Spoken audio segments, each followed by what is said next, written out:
uğruna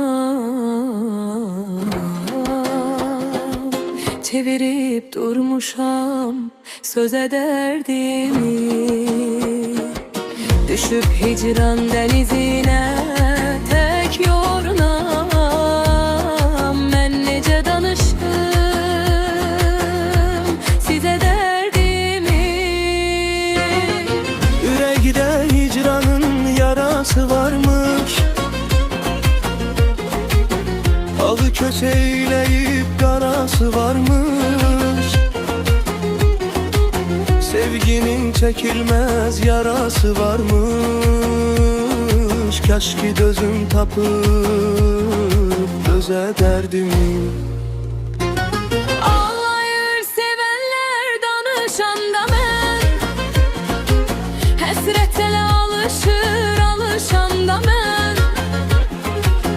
Seni özgelerden soruşanda ben, mehabbet kıskanır bize derdimi. Ben nece danışım size derdimi.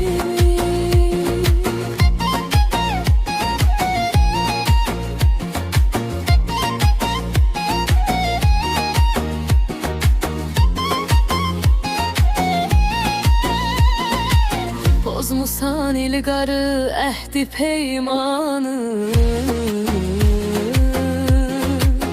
Hani bu sevginin hoş bir yanı. Mecnun tek gezirem indi sehranı. Den edip sepmişem düze derdimi. Biz sevgi yolunu geçerdik koşa, el ele yapışıp verip baş başa. Vurdular sevgimi, vurdular daşa. Ben nece danışım size derdimi. Bir ümit kalmayıp gönlümün içinde, bir ses çağırmır artık gecemde. Adını fıçıldar külek sükutta.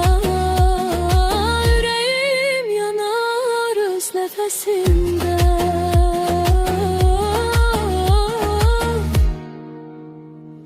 Ağlayır sevenler danışanda mən,